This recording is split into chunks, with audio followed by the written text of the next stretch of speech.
Bonjour à tous et merci à vous de nous rejoindre sur Monaco Info pour une nouvelle session d'information, une session dont voici les principaux titres en images bien sûr. Le service pédiatrie du CHPG est désormais plus coloré. Des artistes ont habillé ces murs de jolies œuvres que Son Altesse Royale la Princesse Caroline de Hanovre a inaugurées ce mercredi.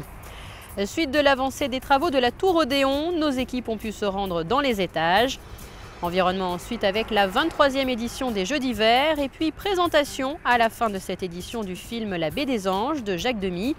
Jacques Demy qui avait donc réalisé ce film dans les années 60, une version restaurée vous en sera proposée le 20 mars au Grimaldi Forum.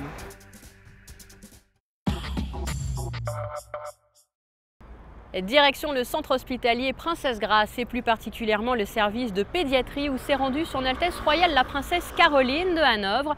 Il faut dire que ce service est désormais plus coloré. Plusieurs artistes de la fondation Paint a Smile ont signé des œuvres dans ce service. Les explications de Frédéric Elion.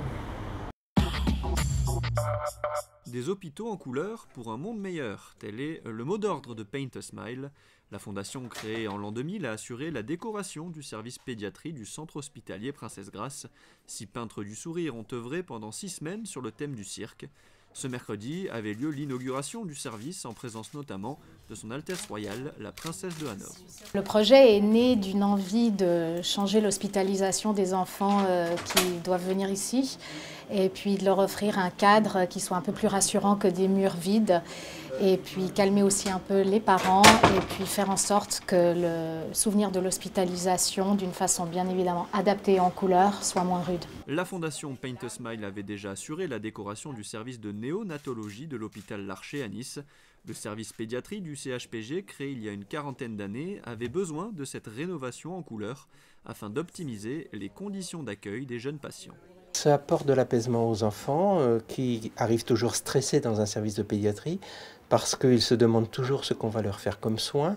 Nous avons quelquefois des soins qui sont un peu douloureux et donc cette décoration permet d'améliorer, disons, l'état d'esprit de l'enfant et d'améliorer sa réceptivité aux soins. Les urgences pédiatriques du CHPG accueillent 8000 enfants par an. Prochain projet en principauté pour Paint a Smile du côté du centre Speranza.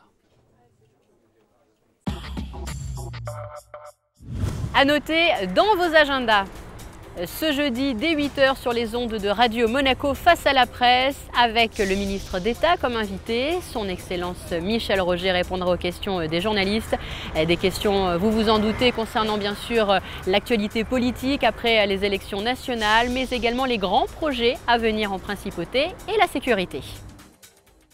Vous l'avez sans doute aperçu, elle grandit mois après mois. Le chantier de la Tour Odéon est l'un des chantiers majeurs de la Principauté. Il a débuté en novembre 2009 et devrait s'achever en 2014. Bilan d'étape avec Frédéric Elion. 49 étages, 160 mètres de hauteur, 48 000 mètres carrés de surface habitable et 10 niveaux souterrains. Des chiffres impressionnants pour un édifice exceptionnel, la Tour Odéon, dont le chantier a démarré en novembre 2009, continue de s'élever vers le ciel au fil des semaines. La tour sera divisée en 2 parties avec 177 appartements pour l'État de Monaco et 73 appartements privés, surface moyenne entre 300 et 350 mètres carrés. À l'heure actuelle, aucun retard concernant le chantier qui progresse selon le planning prévu. Aujourd'hui, nous avons atteint en termes de structure le 40e étage. Je pense qu'il va terminer d'ici la fin de la semaine.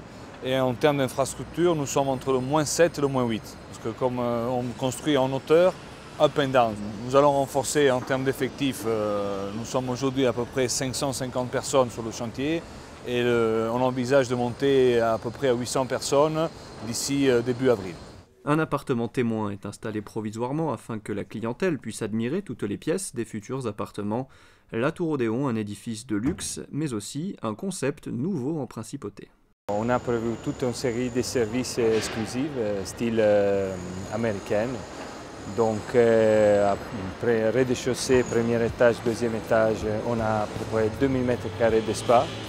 C'est toute une zone piscine, sauna, hammam, bain rouge, rez-de-chaussée. Premier étage, toute une zone de soins, donc massage, spa. Et deuxième étage, une partie pour salle de gym. D'autres services exclusifs comme des navettes, le nettoyage des appartements ou le lavage des voitures seront proposés. Une vingtaine d'appartements ont déjà trouvé preneur. Fin des travaux prévus pour le deuxième semestre 2014. Et après l'immobilier, Frédéric Hélion vous propose un point écologique avec les traditionnels Jeux d'hiver. Leur 23e édition a eu lieu sur le parvis Sainte-Dévote, à quelques pas d'ici. Une édition organisée par la mairie de Monaco et l'association MC2D. À l'ordre du jour, la mobilité propre en principauté. Réduire l'usage des véhicules polluants au profit des transports en commun et des modes de déplacement alternatifs. Voilà la thématique de ce 23e rendez-vous des Jeux d'hiver en Principauté. Un cycle de conférences intitulé « À pied, à vélo, se déplacer autrement à Monaco » qui s'est déroulé dans un lieu particulier puisque les discussions ont eu lieu dans un bus. Au programme, un point sur le service de vélo à assistance électrique lancé en phase de test en août 2010 et des échanges sur la mobilité propre.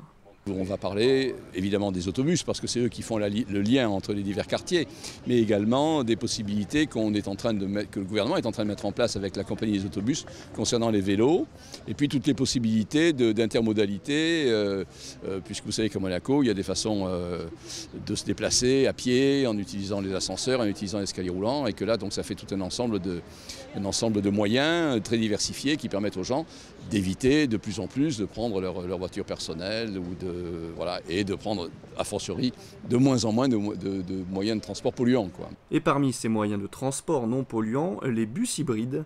La compagnie des autobus de Monaco a opté pour cette solution il y a un peu plus d'un an.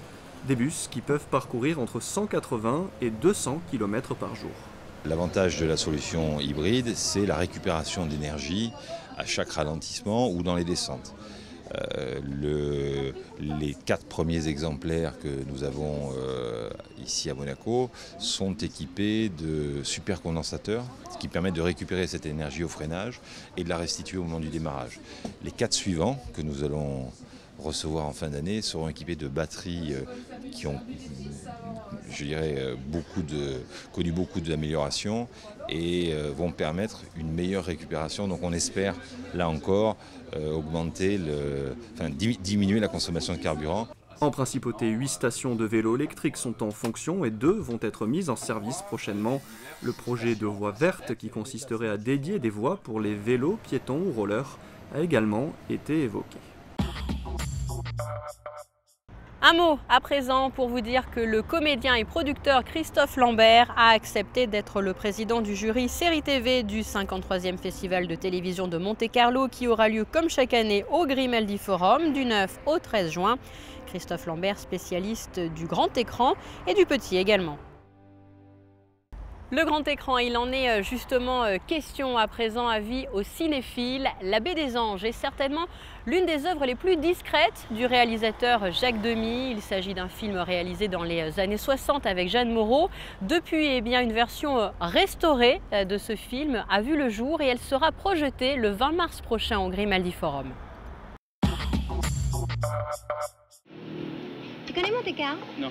Il s'agit d'un long métrage réalisé peu avant les fameux parapluies de Cherbourg. Avant de travailler avec Catherine Deneuve, Jacques Demy a proposé à Jeanne Moreau de passer devant les objectifs de ses caméras au début des années 60 pour son film La Baie des Anges. 50 ans après sa première sortie, une version restaurée de ce film sera projetée au Grimaldi Forum le 20 mars, une restauration à laquelle les archives audiovisuelles de Monaco ont été associées.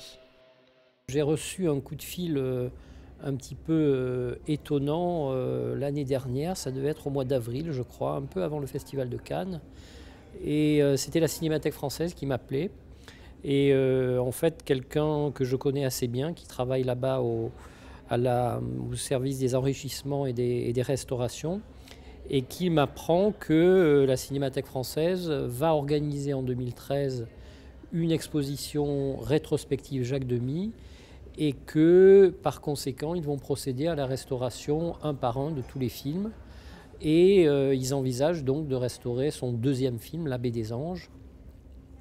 Et il se trouve que La Baie des Anges est un film que je connais très bien et notamment parce que ce film tourné évidemment à Nice comme son titre l'indique comporte également une longue séquence à Monaco.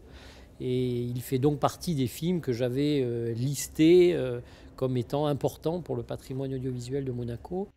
Un film important pour le patrimoine, et c'est pour cette raison que les archives audiovisuelles ont donc apporté leur soutien à cette restauration qui a pu voir le jour en quelques mois et qui va permettre de redécouvrir ce film, une manière de mieux approcher le travail de Jacques Demy pour apprécier son œuvre de façon globale. Raconter l'histoire est compliqué. Je pense même que l'histoire avait été voulue par Jacques Demy, résumée en très peu de mots. C'est au contraire les personnages qui étaient très fouillés et très bien décrits. Donc le film est articulé autour de deux personnages. Le premier est un jeune homme, Jean, qui travaille dans une banque à Paris. On comprend vite qu'il s'ennuie un petit peu. Il se laisse entraîner par un ami pour aller jouer au casino d'Anguin. C'est là qu'en fait il va croiser Jeanne Moreau sans savoir qui elle est, à savoir Jackie Demestre. Visiblement une femme férue de jeu et qui en fait fait un esclandre au casino d'Anguin où elle est interdite de casino. Et il est surpris par cette conversation dans le lointain, et ce personnage-là, il va la retrouver quelques semaines plus tard sur la Côte d'Azur, puisque, ayant gagné une forte somme à Anguin, il décide de plaquer sa famille et de tenter l'aventure du jeu sur la Côte d'Azur. 50 ans après, La Baie des Anges version restaurée, projection organisée le 20 mars prochain au Grimaldi Forum, en présence de Jeanne Moreau, Agnès Varda et Costa Gavras, entre autres.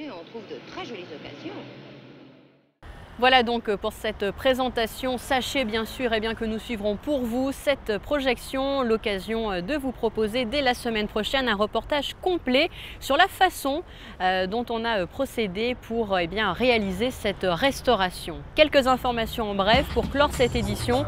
Direction l'auditorium René III où ce dimanche 17 mars sera organisée la 5e édition de la No Finish Line Dance au profit de l'association Children and Future. 400 compétiteurs sont attendus. Et puis toujours à l'auditorium René III, mais cette fois-ci le 26 mars, la grande soirée caritative du Kiwanis Club. Une soirée qui sera organisée quant à elle au profit de la Fondation Princesse Charlène. Et comme d'habitude, on ne referme pas cette édition avant de vous proposer quelques informations sur vos prévisions météo des jours à venir. Jeudi, ciel en grande partie nuageux, sans disparition complète du soleil, température comprise entre 7 et 10 degrés. Vendredi, amélioration du temps avec un soleil et quelques nuages, mais pas de pluie. Samedi, temps assez beau, moyennement ensoleillé, des températures pouvant aller jusqu'à 13 degrés au meilleur de la journée. Dimanche, détérioration progressive du temps à prévoir, et puis lundi, des nuages et quelques averses, température comprise entre 10 et 14 degrés. Des températures donc qui ne sont pas encore très printanières, mais une chose est sûre, le printemps arrive tout de même, et en premier lieu le printemps des arts ce week-end en Principauté qui débute. José Sacré vous propose d'ailleurs d'ici quelques instants une rencontre avec Marc Monet à suivre donc sur Monaco Info. À très bientôt.